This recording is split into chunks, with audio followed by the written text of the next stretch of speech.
और किस तरह विधायकों को उनके अधिकार मिले, किस तरह बोलने को उनके अधिकार मिले, किस तरह अधिकारी प्रोटोकॉल की पालना करे और नियम समिति में संशोधन हो।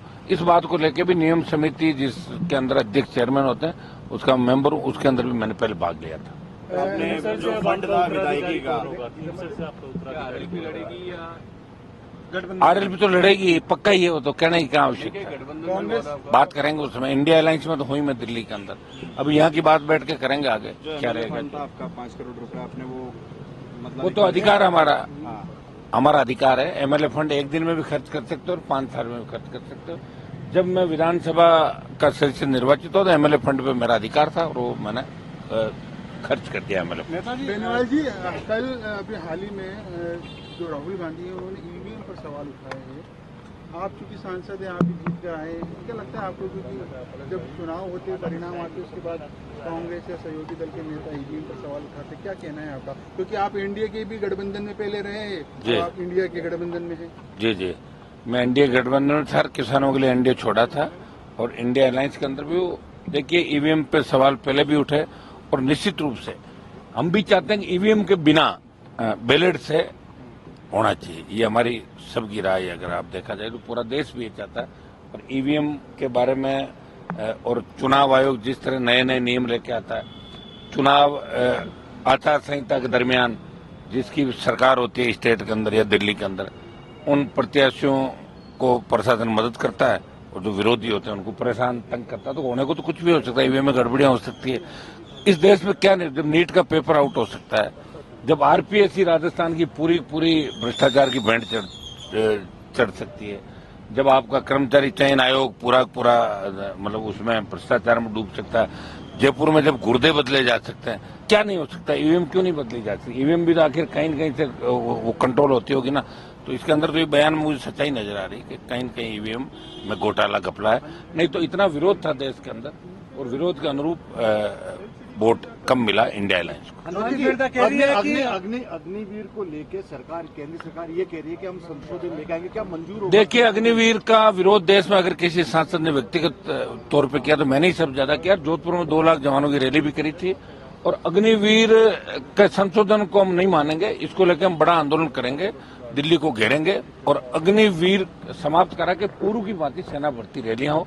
ये देश का नौजवान चाहता, सेना के सम्मान के साथ कोई समझौता नहीं करे। ज्योति मिर्जा कह रही है कि हनुमान बेनीवाल गुड़ागल चलते हैं, कभी कांग्रेस के साथ तो कभी बीजेपी के साथ, अब फिर बीजेपी के संपर्क में। उनका तो पूरा परिवार ही ऐसे ही चलता। सुनो, उन तो कभी पार्टी थोड़ी बनाई, कभी किसी का झंडा लेते थे, कभी किसी का। खुद पार्टी बना के लड़ा तो पता लग जाएगा औकात कितनी है। 5,000 ज्यादा वोट नहीं ले पाएगी। मैंने तो 18-13 में निर्दलीय भी जीता, वसुंधरा को चैलेंज देखे। 18 के अंदर पार्टी बना के 3 विधायक लाया, सारे उपचुनाव अकेले लड़े। अब की बार इंडिया अलायंस के साथ में था, मुझे बीजेपी को सबक सिखाना था राजस्थान के अंदर। और ये निश्चित है कि आरएलपी का अगर गठबंधन नहीं होता तो कांग्रेस पार्टी का खाता राजस्थान के अंदर नहीं खुलता, ये तय है। ज्योति मिर्जा अगर खींवसर से उतरती है उपचुनाव, कोई उतरे उससे क्या फर्क? खींवसर तो जीत है हमारी निश्चित रूप से। आरएलपी भारी वोटों जीतेगी खींवसर। 4 बार मायरो भर दियो, भर जाके मायरो भरी जी। बड़ा भाई मीठा मायरा और कर देंगे। हाँ, देवी सिंह भाटी का कल बयान आया है, हार की जो जिम्मेदारी है उसका एक बड़ा कारण राजन राठौड़ को बताया। क्या मैं ये कह रहा हूँ देवी सिंह जी का पोता आरएलपी की वजह जीता, इतना ही कह सकता हूँ। फिरोजलाल मीणा इस्तीफा नहीं दे रहे, वो तो उनको पूछो आप, मैंने थोड़ी कहा देने के लिए उनको। हाँ, लोकसभा के अंदर हनुमान जी इंडिया गठबंधन के साथ चलते हुए नजर आएंगे, हनुमान बेनीवाल नजर आएंगे। मैं तो मेरे सुनो स्टाइल से जवान किसान की जहाँ बात होगी वही करूंगा, सरकार का विरोध करूंगा। आप देख लेना, आ रहा हूँ ना, नजर आ तो रहा हूँ आपको। अभी जैसे मुझे इंडिया अलायंस की मीटिंग में नहीं बुलाया तो मैंने इस बात का विरोध किया। उन लोगों ने कहा साहब ध्यान नहीं रहा, चूक हो गई, आपको पता है सारा। अगर हमें चाहे एक पार्टी, एक सिंगल मेंबर पार्टी हो, चाहे 2 मेंबर हो, मेंबर तो मेंबर हो, 1 वोट से अटल की सरकार गिर गई थी। हो सकता है कि इतनी सीट आने से उनके दिमाग में कोई बात आ गई होगी तो वो एहसास दिलाती है उनको। मैं तुरंत एहसास दिलाना हमारा काम है। पार्टी में लोकतंत्र बचा रहे, हम एमपी बन के जाए, एमएलए बन के जाए, अगर लोकतांत्रिक व्यवस्था की हम रखवाली नहीं करेंगे। और बीजेपी में मैंने लोकतंत्र को लेकर छोड़ी थी वसुंधरा के समय कि भाई बोल नहीं सकते, ये नहीं कर सकते। मैंने मेरी बात कही, बात निकाल दिया तो वापस पार्टी बना के वापस आ गया मैं। और अब दिल्ली के अंदर भी पूरा प्रयास करूंगा कि राजस्थान के लंबित मुद्दों को कैसे सोल्व करें। अग्निवीर का बड़ा विरोध हम करेंगे, निश्चित रूप से अग्निवीर को वापस करवाएंगे। लोकसभा ने आपसे सपोर्ट मांगा सर, 1-1 वोट उनके लिए जरूरी है, किसी ने संपर्क किया आपसे? अब किया होगा तो मैंने नहीं किया। लोकसभा आप अध्यक्ष दिल्ली गए थे, कुछ कांग्रेस नेताओं से मुलाकात किसी से नहीं करी मैंने मुलाकात। लोकसभा अध्यक्ष के चयन की बात चल रही है।